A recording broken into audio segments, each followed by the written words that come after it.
कड़कड़ाती ठंड में खाने के लिए आज हम 1 कप गेहूं का इस्तेमाल करके स्वास्थ्यवर्धक रेसिपी बना करके तैयार करेंगे। तो नमस्कार, पापा मम्मी किचन में आप सभी का स्वागत है। इसके लिए यहाँ पर मैंने मेजरिंग कप के हिसाब से 1 कप गेहूं लिया है।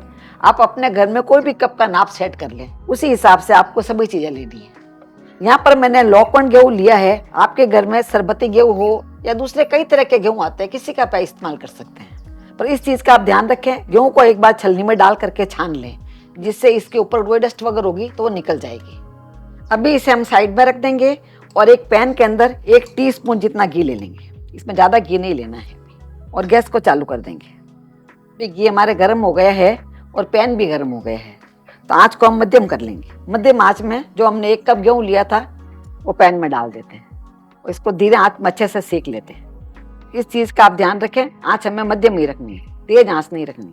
इस तरह से गेहूं सेक लेने से गेहूं अंदर तक भी थोड़े पक जाएंगे और थोड़ी देर में गेहूं फूल भी जाते हैं और फूलने के बाद थोड़े पोले पड़ जाते हैं। मैं उसी तरह से गेहूं सेक करके तैयार करना है।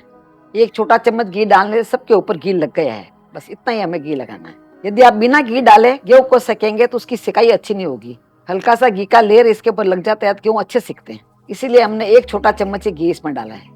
धीरे धीरे आंच में जब गेहूं सिकते हैं तो हल्के हल्के चटकने भी लग जाते हैं। अब इसे सेकते हुए लगभग 4 से 5 मिनट हो गए हैं और धीरे धीरे इसमें से चटकने की आवाज आने लग गई है। देखिए इस तरह से चटक रहे गेहूं, सारे गेहूं इस तरह चटकने लग जाते हैं। देखिए इसी के साथ जो गेहूं हमने सेके हैं वो थोड़े बड़े भी हो गए। अभी हम गैस को बंद कर देंगे और इसे दूसरी प्लेट में निकाल देंगे। इसी पैन के अंदर आप नहीं रखें, गेहूं का कलर ज्यादा चेंज हो जाएगा और गेहूं जब सिकते हैं तो इसकी खुशबू भी बहुत अच्छी आने लग जाती है। गेहूं जब थोड़ा ठंडे हो जाते हैं उसके बाद में मैं आपको दिखाती हूँ कि सिकने के बाद ये कितने फूल जाते हैं। अब इसी पैन को मैंने वापस ले लिया है और इसमें 1 टेबल स्पून जितना घी डाल देते हैं और यहाँ पर मैंने आधा कप जितनी बादाम ली है, जिसको मैंने 1 बादाम के 4 टुकड़े कर लिए हैं। ये चाकू से इजीली हो जाते हैं। आंच को इस समय भी हम मीडियम ही रखेंगे। बादाम को हम हल्का सा सेक लेंगे। इस तरह से सेकने से बादाम का स्वाद है कई गुना बढ़ जाता है। कभी भी आप बादाम सेके या गेहूं सेके कंटिन्यू चलाते रहें, उसे एक जैसे सीख करके तैयार होते हैं। बादाम को हमें बहुत ज्यादा नहीं सेकना है, हल्का सा सेकना है। आप देख पा रहे हैं हल्का हल्का इसका कलर चेंज हो गया, हमें बहुत ज्यादा कलर चेंज नहीं करना है। तो कुल मिला के मैंने धीरे आंच में इसे 2 मिनट तक सेका है और इसे दूसरी प्लेट में हम निकाल लेंगे। अब इस घी को इसी के अंदर हमें रखना है और घी नहीं डालना है। यह मैंने आधा कप जितना काजू लिया है, इसको मैंने छोटे छोटे टुकड़े कर लिए हैं। ये भी हमें धीरे आंच में ही सेक करके तैयार करना है। ड्राई फ्रूट्स वगैरह कभी भी सेके आप आंच को धीरे रखें, धीरे धीरे आंच में अच्छे सिक्के तैयार हों। बादाम को और काजू को सेकने में ज्यादा घी नहीं लगता, क्योंकि इसके अंदर भी घी होता है, वो घी रिलीज होने लग जाता है, इसलिए हमें घी ज्यादा नहीं डालना है। देखिए अब हल्का हल्का कलर चेंज हो गया है, अब इसे भी हम निकाल देते हैं। तो सबसे पहले हमें गैस बंद कर देना है, उसके बाद में हमें निकालना है। तो बादाम के साथ ही हम काजू को भी निकाल लेंगे। इस चीज का आप ध्यान रखें, बादाम और काजू को आपको अलग निकालना है, गेहूं के साथ नहीं निकालना है। तो आप देख पा रहे हैं काजू निकालने के बाद भी घी हमारे इसमें बचा हुआ है। अभी 1 टेबल स्पून जितना घी इसमें और डाल देंगे और यहाँ पर मैंने 1.5 कप जितना मखाना लिया है। मखाना को इसमें सेक लेंगे। आंच को हम थोड़ा धीरे कर लेंगे। मखाना के अंदर कैल्शियम भरपूर मात्रा में होता है, जो हमारी हड्डियों के लिए बहुत ही फायदेमंद है। तो सर्दियों के मौसम में हमें मखाना का यूज जरूर करना चाहिए। तो मखाना का आप चाहे तो नमकीन बना के भी खा सकते हैं, अलग अलग मिठाई बना के खा सकते हैं। कई तरह की मिठाइयाँ बनती है मखाने की। मखाने जब घी में सेकते हैं तो पूरे घी को एब्जॉर्ब कर लेते हैं। मखाना को भी लगभग मैंने धीरे आंच में 3 से 4 मिनट तक सेक लिया है। तो मखाने हमारे बहुत ही अच्छे सेक गए हैं। तो आप देख पा रहे हैं इसका कलर भी ज्यादा चेंज नहीं हुआ है, बहुत ही सुंदर लग रहे हैं। अभी गैस को बंद कर देंगे और इसे भी एक प्लेट में निकाल देते हैं। इसे भी हम साइड में रख देते हैं। अभी जो गेहूं हमने सेक के रखे थे वो पूरी तरह से ठंडे हो गए हैं। अभी मैं दिखाती हूँ आपको कि गेहूं कितने फूल गए हैं। देखिए जो गेहूं हमने लिए थे वो इस साइज के थे और फूल करके देखिए बहुत बड़े हो गए गेहूं। इनका कलर भी चेंज हो गया है। अभी आप खा करके देखेंगे तो ये मुंह के अंदर आराम से टूट जाएंगे और ये आप तोड़ नहीं पाएंगे, क्योंकि ये बहुत ही हार्ड होते हैं, इसीलिए इसको सेकना जरूरी है। अभी इस गेहूं को हम मिक्सी के जार में डाल देते हैं। हमें इन गेहूं को पीसना ही था, इसीलिए हमने इसको सेका। सेकने का 2 फायदा हो गया, एक तो ये आराम से पीस जाएंगे और दूसरे थोड़े पक भी जाते हैं, जिससे इसका स्वाद बहुत अच्छा आता है। अभी इसे हम पीस करके तैयार कर लेते हैं। अभी ढक्कन खोल के देख लेते हैं। देखिए इस तरह से हमने इसे दरदरा पीस के तैयार किया है। महीन आटे की तरह नहीं बनाना, दरदरा बनाना है। जैसे महीन वाली सूजी होते हैं उसी तरह से हमें पीस करके तैयार करना। पर अभी भी इसमें कुछ कुछ दाने बड़े हैं, जैसे देखिए एक बड़ा गेहूं रह गया है, तो इस तरह से नहीं रहना चाहिए, इसलिए इसको एक बार छान लेते हैं। तो यहाँ पर मैंने परात ली है और इसके ऊपर इस तरह से छलनी लगा देंगे। आप इस तरह से वही छलनी होनी चाहिए, ये छोटा रवा निकलता है वो वाली छलनी लेनी है आपको। और ये इसके अंदर डाल देते हैं, थोड़ा थोड़ा करके डालें और अच्छे से इसे छान लें। तो नीचे देखिए दाना आराम से निकल रहा है। तो बड़े पीस होंगे वो इसमें रह जाएंगे। दिखाती हूँ मैं आपको, देख कितना अच्छा दाना निकल रहा है, एक जैसा दाना निकल रहा है। आटे की तरह महीन पाउडर नहीं बनाना है। देखिए ये वाला थोड़ा बड़ा बड़ा निकला है, इतना बड़ा हमें नहीं रखना है। इस दाने को हम वापस पीस लेंगे। इस तरह से आपको 2 बार तो पीसना ही पड़ेगा। ऐसा करने से रेसिपी का टेक्सचर और टेस्ट भी बहुत अच्छा आएगा। इसे ढक्कन लगा करके एक बार पीस लेते हैं। अभी दूसरी बार भी हमने पीस लिया है, इस तरह से ये पीस करके तैयार हो गया है। अभी इसे हम वापस छान लेते हैं। यहाँ मैं आपको बता देती हूँ, इस स्टेज पे आपको गेहूं की बहुत ही अच्छी खुशबू आएगी, क्योंकि हमने गेहूं को सेक करके लिया है। इसलिए आप गेहूं को कभी भी सेक कर लें। अब जो पीछे बच गया है उसे आप वापस पीस भी सकते हैं, या कभी दलिया वगैरह बनाते हैं तो उसके अंदर आप डाल सकते हैं। अभी इसे हम साइड में रख देते हैं। अभी मखाने भी हमारे ठंडे हो गए हैं। तो मखाने देख के अच्छे से सीख जाते हैं, तो इस तरह से करेंगे तो आराम से टूट जाएंगे। इस तरह से चूरा होने लग जाता है मखाना, इसलिए मखानों को भी सेकना बहुत जरूरी है। इसी के साथ इसके अंदर जो हमने घी डाला है उसका फ्लेवर इसमें बहुत ही अच्छा आ रहा है। अभी वही मिक्सी का जार मैंने वापस ले लिया है, इसके अंदर मखाना पीस लेते हैं। ढक्कन लगा के इन्हें पीस लेते हैं। अभी इसे खोल करके देख लेते हैं। देखिए मखाने भी हमारे अच्छे पीस के तैयार हो गए।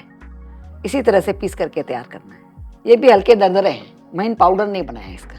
अभी इसे हम एक अलग बॉल के अंदर निकाल लेंगे, गेहूं के साथ नहीं निकालना है। अभी इसे भी हम साइड में रख देंगे। और यहाँ पर मैंने एक पैन लिया है और पैन में लगभग आधा कप जितना घी डाल देते हैं। इसमें घी थोड़ा ज़्यादा ही डालना पड़ता है। ये पूरी रेसिपी आपको एक बार में ख़त्म नहीं करनी है, ये धीरे धीरे खाते हैं, इसीलिए इसमें आपको घी इतना डालना जरूरी है। वैसे तो इसमें 1 कप गेहूँ लेते हैं तो 1 कप घी डालना पड़ता है, फिर भी मैं इसमें आधा कप ही घी डाल रही हूँ। अब जो गेहूँ का हमने छान के रखा है ये इसमें डाल देते हैं। अभी हम आँच को मध्यम कर लेते हैं। मध्यम आँच में हमें सेक करके तैयार करना है, ज़्यादा तेज आँच में नहीं सेकना है। आप देख पा रहे हैं कितना अच्छा दानेदार दिख रहा है कि दाने बहुत ही अच्छे बन के तैयार होते हैं। इस समय आपको पूरा लम्स में लग रहा है, धीरे धीरे जैसे जैसे सीखेगा खुला खुला हो जाएगा। ये अच्छे से आप छान करके बनाएंगे तो इसके दाने एक जैसे होंगे, जो खाने के स्वाद को बढ़ाएंगे। अभी इसे हम धीरे धीरे आँच में थोड़ी थोड़ी देर से वापस चलाते रहेंगे। और जब तक ये सिक रहा है तब तक साइड में मैंने एक पैन लिया है और पैन में लगभग 1 कप जितना गुड़ डाल देते हैं। गुड़ को आप कभी भी कूट करके लें, गुड़ के आप छोटे छोटे पीस कर लें, ये चाकू लेकर काट भी सकते हैं। और ये मैंने 1 कप गुड़ लिया है, क्योंकि मैंने 1 कप ही गेहूँ लिया था और इसके अंदर 1 कप ही हमें पानी डालना है। तो जिस कटोरी के नाप से आप गेहूँ लेते हैं उसी कटोरी के नाप से आपको गुड़ भी लेना है, उसी के नाप से आपको पानी भी लेना है। बहुत ही ईजी मेजरमेंट है इसका। इसके में कोई तार वाली चाशनी वगैरह नहीं बनानी है। गुड़ अच्छे से पानी में घुल जाता है और इसका एक उबाल आ जाता है, उसके बाद में हम गैस बंद करेंगे। ये रेसिपी बहुत ही सिंपल है। यदि आप पहली बार अपने घर में खाना बना रहे हैं फिर भी आसानी से बना करके तैयार कर लेते हैं। धीरे धीरे आप देख पा रहे हैं गुड़ इसके अंदर अच्छे से डिजोल्व हो गया है। ये छोटे छोटे पीस है वो भी पूरे डिजोल्व हो जाएंगे। गुड़ को आप अच्छे से कूट करके डालेंगे तो फटाफट ये पिघल जाएगा। अभी देखिए पानी में उबाल भी आ गया है और गुड़ हमारा अच्छे से डिजोल्व हो गया है। बस हमें इतना ही पका करके तैयार करना है। अभी हम गैस को बंद कर देंगे। जब तक हमने चाशनी बनाई तब तक साइड में इसे पकाते हुए लगभग 8 से 9 मिनट हो गए हैं। तो आप देख पा रहे हैं इसका कलर भी एकदम चेंज हो गया है, इसका बादामी कलर आ गया है। इसी तरह का कलर आना चाहिए और ये पूरा खुला खुला भी हो, हर दाना इसका देखिए खुला खुला हो गया है। अभी यहाँ पर मैंने 2 कप दूध लिया है, गर्म करके ठंडा किया हुआ दूध है ये। इसका नाप एकदम बिल्कुल सिंपल है। 1 कप हम गेहूँ लेते हैं, 1 कप ये हमें गुड़ लेना है और उसका डबल हमें दूध लेना है। आपके घर में काउ मिल्क या होल मिल्क जो भी दूध हो उसका आप इस्तेमाल कर सकते हैं। यहाँ मैं आपको याद दिला देती हूँ कि आपको हमारी रेसिपी कैसी लग रही है, नीचे कमेंट बॉक्स में लिख के हमें जरूर बताएं।